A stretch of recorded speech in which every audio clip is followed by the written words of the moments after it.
सभी साथी कनेक्ट हो जाएं, जुड़ जाएं। और जो दिल्ली एनसीआर के हैं, गुड़गांव, नोएडा, फरीदाबाद, बहादुरगढ़, सोनीपत, दिल्ली, गाजियाबाद, विशेष तौर पे वो सभी साथी मेरे जुड़ जाएं। सभी को जय श्री राम, वंदे मातरम, भारत माता की जय। साथियों, हम लड़ाई लड़ रहे हैं हिंदुत्व की। हम राष्ट्रवाद के चराग को विशाल, विहंगम और प्रचंड ज्वालामुखी बनाना चाहते हैं। इसके लिए हम लोग लगातार सड़कों पे उतर के, सोशल मीडिया के जरिए, धरातल पे और जनसभाओं के माध्यम से लोगों तक अपनी बात को पहुंचाते हैं, अपने विचार को पहुंचाते हैं। लेकिन जैसे जैसे हम लोग बात करते हैं अपने मुद्दों पे, तो हमारे कुछ साथी जो दिल्ली एनसीआर से जुड़े हैं और देश के अन्य हिस्सों से हैं, वो हमसे कहते हैं कि अमित भाई, आप जो है बॉबी कटारिया के संदर्भ में, बॉबी कटारिया के संबंध में कुछ बोलिए, बॉबी कटारिया का समर्थन करिए। तो पहले तो मैं स्पष्ट करना चाहता हूं कि कह देने से कि मैं बॉबी कटारिया के साथ हूं और लाइव करके ये कह देने से कि मैं बॉबी के साथ हूं, आई सपोर्ट बॉबी कटारिया, तो उससे बॉबी की मदद नहीं हो पाएगी। 1999 में जब हम 16 साल की उम्र के थे, उस समय हम बहुत पुलिस के खिलाफ लड़ा करते थे। इसको शेयर करिए, बहुत हम लड़ाई लड़ा करते थे। थानों में मानवाधिकार का जो बोर्ड होता है, जो आपके संरक्षण की बात करता है, वो कबाड़ खाने में उल्टा पड़ा होता है। पुलिस के दरोगा, वर्दी और आज पूरा सिस्टम इतना करप्ट, इतना भ्रष्ट, इतना निकम्मा, इतना निष्कृष्ट हो चुका है कि किसी ना किसी को उसके खिलाफ आवाज उठानी पड़ती है। रोजाना हम भी कभी थाने के गेट पे चढ़ जाया करते थे, कभी कप्तान का घेराव, कभी कमिश्नर का घेराव, छोटी छोटी बातों पे, छोटे छोटे मुद्दों पर जनता जनार्दन के साथ में, युवाओं के साथ में खड़े रहते थे। और थानेदार, पुलिस, थाने, चौकी हमें ऐसे देखते थे जैसे सबसे बड़े आतंकवादी हम हों। और उसका परिणाम ये हुआ 1999 में, जब मैं अपने scooter Bajaj Chetak DL7 SH 5180 से अपने गांव जानी लौट रहा था, तो 3-4 जिप्सी मिलके रात में 10 बजे मुझे रोक के वायरलेस सेट पे झूठी सूचना दे दी कि हमने एक अपराधी पकड़ा है, उसके पास से इतनी पिस्टल बरामद हुई है, इतने तमंचे बरामद हुए हैं, इतने कार्टेज बरामद हुए हैं, 3 साथी फरार हो गए। फर्जी मुठभेड़ दिखाई। रात भर TP नगर थाना, अगले दिन ब्रह्मपुरी थाना, उसके अगले दिन जानी थाना, उसके अगले दिन दिल्ली गेट थाना, उसके अगले दिन प्रतापपुर थाना। 7 दिनों तक प्रताड़ित करते रहे। आलपिन ठोकी गई, बट मारी गई पैरों में। और जानी की जो नहर है, वहां पे पुलिस ने, नवनीत सिकेरा उस समय एसपी हुआ करते थे, पीयूष मोडिया एसपी हुआ करते थे, नवीन अरोड़ा एसपी हुआ करते थे, उल्टा करके भी नहर में लटके। इतना उत्पीड़न किया सिर्फ इसलिए कि हमने पुलिस के खिलाफ आवाज उठाई थी, सिर्फ इसलिए कि हम प्रशासन के खिलाफ लड़ते थे, सिर्फ इसलिए चूंकि भ्रष्टाचार और भ्रष्टाचारी सिस्टम के खिलाफ हम आवाज उठाते थे। उत्तर प्रदेश में बीजेपी की सरकार थी, राम प्रकाश गुप्ता मुख्यमंत्री थे और जो वहां के विधायक थे वो मिनी सीएम थे, तो सबको बुरा लगता था। तो DIG लालता प्रसाद मिश्रा और RP सिंह जो है SSP थे और महेश चंद्र मिश्रा जो है उस समय SP सिटी थे, तो तमाम के तमाम हमने उस समय वर्दी का घिनौना चेहरा देखा। और उसके बाद हमने तरीका अपनाया कि जब भी इनके खिलाफ लड़ाई लड़नी है तो हमें जो है मानवाधिकार आयोग को लिखना है, मुख्यमंत्री को लिखना है, प्रधानमंत्री को लिखना है, इनके खिलाफ राष्ट्रपति को लिखना है, इनके आला अफसरान को लिखना है, इनके खिलाफ कोर्ट जाना है। हमने उस दिन ये तय कर लिया था कि इनके खिलाफ बोलने से कुछ नहीं होने वाला। और सोशल मीडिया पे जो बॉबी भाई बोल रहे थे, सोशल मीडिया पे जो कटारिया ने बोला, उससे प्रसिद्धि तो जरूर मिलती है, उससे पब्लिसिटी तो जरूर होती है, उससे अवेयरनेस तो आती है, हिम्मत भी जगती है लड़कों के अंदर कि अगर पुलिस जुल्म कर रही है तो पुलिस के खिलाफ बोलना चाहिए। लेकिन जिस समय धरातल पे, चूंकि उनके पास पूरा सिस्टम है, उनके पास में हथियार हैं, वर्दी है, पावर है, मिसयूज करने का मतलब इतना ज्यादा। अभी वो थाने में बैठे बैठे कहते कि हम रेड मारने गए थे, अमित जानी के घर AK-47 बरामद हुई, चाहे वो थाने से घर पे जाए भी ना, लेकिन उनका लिख देना ही काफी है। तो उनके पास GD में कुछ भी लिखने की जो अनलिमिटेड पावर्स है, उसका वो इस्तेमाल करते हैं। यही उन्होंने बॉबी के साथ किया। बॉबी ने कोई हत्या, लूट, डकैती, अपहरण, आगजनी, फिरौती, रंगदारी, वसूली तो की नहीं, लेकिन फिर भी बॉबी को इस तरह से प्रताड़ित कर रहे हैं जैसे बॉबी नहीं पकड़ लिया हो, दाऊद इब्राहिम को ले आए हो ये लोग प्रत्यर्पण करा के। तो मैं पहले तो ये कहना चाहता हूं, मेरे बॉबी पे भी आऊंगा मैं, इसको शेयर कर दो, इसको शेयर कर दो सब लोग, सभी साथी इसको शेयर कर दो, इनवाइट कर दो। बॉबी भाई पे भी आऊंगा मैं। पहले तो मैं नौजवानों से ये कहना चाहता हूं कि नौजवान, मैंने कल अपने एक साथी से भी बात की, आगरा से मेरा साथी था, बोला है दरोगा से चैटबाजी हो गई, दरोगा प्रॉब्लम कर रहा है। मैंने उसको माँ बहन की गाली बक दी थी। मैंने कहा देखो, माँ बहन की गाली मत बको, सिस्टम से काम करो। हमें अगर सिस्टम से लड़ना है तो सिस्टमेटिक तरीके से लड़ना पड़ेगा, और हमें अगर सिस्टम से लड़ना है तो जैसे उनके पास कानूनी कागज है, कलम है, अधिकार है, उनके पास में पावर है, इसी प्रकार हमको भी जो है उसी सिस्टम से लड़ना पड़ेगा। राम जेठमलानी भी लड़ते हैं, सुब्रमण्यम स्वामी भी लड़ते हैं, सब लोग सिस्टम से लड़ते हैं और बड़ी बड़ी सरकारों को हिला देते हैं, सरकारों को गिरा देते हैं। पुलिस प्रशासन क्या, आईएएस आईपीएस क्या, जितने भी भ्रष्ट अफसर हैं, कितनों को जेल की हवा सुब्रमण्यम स्वामी खिला चुके हैं, सिर्फ इसलिए चूंकि उनके पास कलम की ताकत है। तो पहले तो मैं मेरे साथियों से कहना चाहता हूं कि कमेंट में जो लोग लिख रहे हैं कि पुलिस की माँ का, पुलिस की बहन का, ऐसा नहीं कि पुलिस बहुत साफ सुथरी भी नहीं है, दूध की धुली भी नहीं है, लेकिन आज भी पुलिस का इतना भरोसा है कि अगर आपको रात को 2 बजे लगे कि मेरी गाड़ी कोई पीछा कर रहा है मेरी गाड़ी का, और आप केरल, तमिलनाडु या कहीं दूर हो 800-900 किलोमीटर, तो आप अपने रिश्तेदार को, अपने दोस्त को फोन नहीं करोगे, आप 100 नंबर पे फोन करोगे। अगर आपको लगता है कि मेरे साथ लूट हो जाएगी, आपराधिक वारदात हो जाएगी, तो आप जो है, अगर एक्सीडेंट हो जाएगा सड़क पे, तो आप सोचोगे 100 नंबर आ जाए। तो कहीं पुलिस का विश्वास भी है। तो पुलिस जो है वो मित्र भी है, और कहीं जो है पुलिस जो है भ्रष्टाचारी भी है। तो हमें इस सिस्टम से लड़ने के लिए बिल्कुल सामंजस्य बना के और बहुत ही शालीनता से और बहुत ही सद्भाव के साथ में, और अगर आंदोलन की बात आती है तो उसका तरीका होता है, हम कमिश्नर के यहाँ जाएं, आईजी के यहाँ जाएं, 1000-2000 लोगों को लेके जाएं।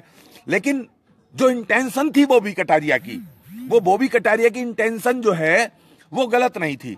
बॉबी कटारिया की इंटेंशन ठीक थी। वो एक ईमानदार लड़का है। बॉबी कटारिया भ्रष्ट सिस्टम से खफा है।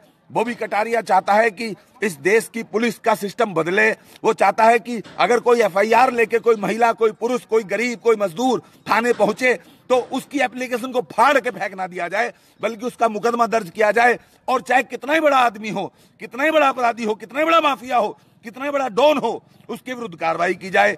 तो उसकी चूंकि इंटेंशन अच्छी है, इसलिए आज पूरा देश कह रहा है कि हम बॉबी के साथ हैं।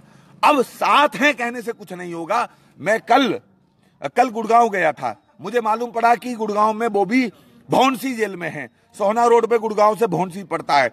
तो मैंने अपने गुड़गांव के जो साथी हैं उनसे कहा और भौंसी जेल के नंबर वगैरह निकलवाए, किस प्रकार मुलाकात हो। तो मालूम पड़ा कि फरीदाबाद में अभी रिमांड पे रखा हुआ है। जितने भी साथी ये कह रहे हैं कि बॉबी भाई की मदद करो, क्या उनमें से कोई बॉबी भाई का करीबी है? क्या उनके परिवार का करीबी है? क्या उनके रिश्तेदारों का करीबी है? क्या उनके मित्र हैं उनमें से कोई? क्या उनमें से कोई उनके वकील का करीबी है? तो हमने गोविंद यादव जी को, मैं नाम बता रहा हूं, हवाई फर्जी बात नहीं करता हूं, गोविंद यादव जी जो इटावा के रहने वाले हैं और दिल्ली हाई कोर्ट के बड़े अधिवक्ता हैं, और ओमवीर सिंह जी जो सुप्रीम कोर्ट के बड़े अधिवक्ता हैं, आज सुबह हमने जो है उन दोनों को फोन करके दोनों को इस काम पे लगा दिया है कि किसी भी प्रकार से जमानत में चाहे जितना रुपया लगे, चाहे आपको हाई कोर्ट से जमानत लेनी पड़े, चाहे सुप्रीम कोर्ट जाना पड़े, तुरंत जो है बॉबी भाई को बाहर निकालिए। वकीलों की कोई प्रॉब्लम नहीं है। हमने 2 बड़े अधिवक्ताओं का, मैं नाम बता रहा हूं, आप चाहो तो उनसे मिल सकते हैं, पटियाला हाउस में बैठते हैं श्री ओमवीर सिंह जी जो सहारनपुर के रहने वाले हैं और बहुत बड़े वकील हैं सुप्रीम कोर्ट के। उन्होंने जो है चारा घोटाला भी लड़ा और उन्होंने जाट आरक्षण का आंदोलन भी लड़ा था, सुप्रीम कोर्ट में जाट आरक्षण वाले मैटर को भी लड़ा था। और एक हमारे गोविंद यादव जी हैं इटावा वाले, वो हाई कोर्ट के बड़े अधिवक्ता हैं, वो द्वारका कोर्ट में बैठते हैं। तो दोनों को सुबह सुबह 8 बजे फोन करके हमने जिम्मेदारी दे दी है कि जमानत करा, क्योंकि हम कहते रहे, चिल्लाते रहे, इसको शेयर करो भैया, हम कहते रहे कि हम बॉबी के साथ हैं, हम बॉबी के साथ हैं। तो ऐसे तो तमाम लोग चिल्ला रहे थे जब हमने मायावती की मूर्ति तोड़ी, लोग कह रहे हम तुम्हारे साथ हैं, लेकिन जमानत हमने खुद कराई। 10 लाख रुपया जमानत में लगा था, हमने खुद अपनी जमानत कराई थी। 8 लोगों की जमानत कराई, 4 महीने हम जेल रहे। इसके अलावा जब हमने कन्हैया कुमार, उमर खालिद के खिलाफ आंदोलन किया, उमर खालिद ने थाने में जाके बसंत कुंज में हमारे खिलाफ एफआईआर लिखाई और तिलक मार्ग थाने में हमारे खिलाफ मुकदमा दर्ज हुआ, हथियार पकड़े गए थे, ये आरोप लगा कि हमने पिस्टल भेजे थे कन्हैया और उमर खालिद को मारने के लिए, तो उसमें भी हम 4 लोग जेल में गए थे। पूरा देश चिल्ला रहा था हम साथ हैं, हम साथ हैं। लेकिन मुलाकात करने अपना आदमी आता था, पैसे देने अपना आदमी आता था, सामान देने अपना आदमी आता था। वकील हमने किया, उसमें लाखों रुपया लगा। आगरा वाले मामले में भी और मेरठ वाले मामले में भी तमाम वकील, जमानत, जमानती, जेल के खर्चे, वो तमाम लोग वो करते हैं जो धरातल पे जुड़े होते हैं। फेसबुक पे चिल्लाते रहिए हम बॉबी के साथ हैं, अमित जानी के साथ हैं, इसके साथ हैं, उसके साथ हैं। आगरा वाले मामले में जमानत और जमानती हमने खुद अरेंज किए थे। चिल्लाने वाले जो कहते साथ हैं, उन लोगों ने तो कुछ अरेंजमेंट किया नहीं था। तो इसलिए मैं कह रहा हूं मेरे साथियों, बात को समझो, जमीन पे आओ, धरातल पे बात करो, फेसबुक पे मत चिल्लाओ कि बॉबी भैया का साथ दो। हम बॉबी भैया का साथ देना है तो पहले ये बताओ कि बॉबी कहां है। 100, 200, 500 लोग जितने भी बॉबी से जुड़े हुए हैं वो तमाम व्हाट्सएप नंबर पे मेरे 9760000004 9760000004 पे संपर्क करें। दिल्ली में मैं आ जाता हूं, दिल्ली में मुलाकात कर लें। मुलाकात करने के बाद में हम लोग तमाम लोग जो हैं जेल अधीक्षक से मिलने चलेंगे, पुलिस कमिश्नर से मिलने चलेंगे। 2 अधिवक्ताओं की मैंने जिम्मेदारी लगा दी है और जैसे ही मुझे पता चलता है कि बॉबी किस सेल में है और किस बैरक में है, किस वार्ड में है और किन धाराओं में बॉबी को नामजद किया गया है, तत्काल जो है मैं जेल में अपने निजी, अपनी तरफ से, नितांत बिल्कुल अपनी तरफ से, मुझे कोई मदद की आवश्यकता नहीं है। परमपिता परमेश्वर की और महालक्ष्मी की मुझ पे असीम अनुकंपा है। मैं अपनी तरफ से जो मेरे मदद बन पड़ेगी। देखो आदमी जब जेल में होता है तो 2 चीजों की जरूरत पड़ती है, एक तो वकील की और एक पैसे की। इसके अलावा तीसरी चीज जो है ना, हम साथ हैं, हम साथ हैं, हम साथ हैं। हम साथ हैं कहने से अगर किसी की जमानत होती, हम साथ हैं कहने से किसी की बेल होती, हम साथ हैं कहने से अगर कोई रिहा हो जाता, तो फिर तुम हम साथ हैं कहते रहते। हम आगरा की जेल में सड़ते रहते, लखनऊ की जेल में सड़ते रहते, दिल्ली की तिहाड़ जेल में सड़ते रहते, मेरठ की जेल में सड़ते रहते। उसके लिए पैरोकारी होती है, पैरोकारी मेन है। तो हम लोगों ने अपनी टीम लगाई। 2 अधिवक्ता श्री ओमवीर सिंह जी और गोविंद यादव जी को आज सुबह नियुक्त कर दिया है कि अगर बॉबी पे वकील है तो ठीक है और नहीं है तो आप घुस जाइए, वकालतनामा लगाइए। वकालतनामा लगा के आप लोग इस लड़ाई को लड़िए। अगर इस लड़ाई को हम लोअर कोर्ट से, सीजेएम से, डिस्ट्रिक्ट कोर्ट, सेशन कोर्ट में और हाई कोर्ट में और सुप्रीम कोर्ट में भी जाना पड़े तो हम सब करेंगे। इसके अलावा जो पुलिस उत्पीड़न कर रही है, पुलिस ने मेडिकल कराया कि नहीं कराया, पुलिस ने जो है मारा, रिमांड लिया, अभद्रता की, 3rd डिग्री का इस्तेमाल किया, अमानवीय तरीके से टॉर्चर किया, उन सब बातों का पता चलेगा जब बॉबी कटारिया से मुलाकात होगी और इस्तिगासा डाला जाएगा। सुप्रीम कोर्ट तक लड़ाई लड़ी जाएगी, कानूनी लड़ाई लड़ी जाएगी, कागजी लड़ाई नहीं लड़ी जाएगी। इसलिए पिछले 7 दिन से लड़के कह रहे अमित भाई तुम कुछ बोलो, कुछ बोलो। मैंने कहा यार बोलने से क्या होगा, करने से होगा। बोलने से छूट जाता बॉबी, बोलने से छूट जाता अमित जानी, बोलने से थोड़ी छूट जाएगा, करने से छूटा है। किसी ने अपनी जी जान की मेहनत लगाई होगी, रुपया लगाया होगा, तब हम लखनऊ से बाहर आए थे। किसी ने अपनी जी जान लगाई होगी, रातों की नींद और सुबह का चैन खोया होगा, तब जाके हम तिहाड़ से बाहर आए थे।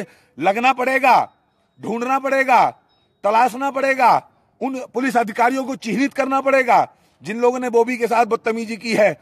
उनके खिलाफ इस्तगासा डालना पड़ेगा, उनके खिलाफ PIL डालनी पड़ेगी। किस प्रकार वो मानवाधिकारों का हनन कर रहे हैं, किस प्रकार वो मानवाधिकारों को अपने जूते तले रौंद रहे हैं, इन सब मुद्दों पे हम न्यायालय जाएंगे।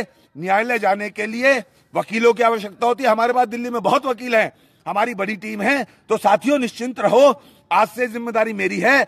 पूरी मॉनिटरिंग में जो है सुबह 8 बजे से शुरू कर दिया हूं और जब तक जो है बॉबी बाहर नहीं आता है तब तक बॉबी को बाहर लाने में तन मन धन, रुपया, पैसा, वकील जो भी लगेगा वो मैं अपनी जेब से लगाऊंगा। आप निश्चिंत रहें, आप संतुष्ट रहें। धन्यवाद, जय श्री राम। इसको शेयर कर दो और जितने बॉबी के जानने वाले हैं, जिन पे बॉबी के परिवार का, मैं फिर कह रहा हूं, बॉबी के भाई का, परिवार का, माताजी का, पिताजी का, वकील का पर्सनल नंबर है जो बॉबी के घर के एड्रेस को जानते हैं, वो मुझे जो है इनबॉक्स में या फिर मेरे फोन पे 9760000004 पे फोन करके एक बार बता दें, तो फिर मैं जो है और तेजी से और तीव्र गति से जो है उसकी मदद कर पाऊंगा।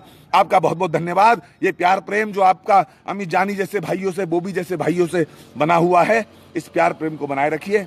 धन्यवाद। भारत माता की जय। वंदे मातरम।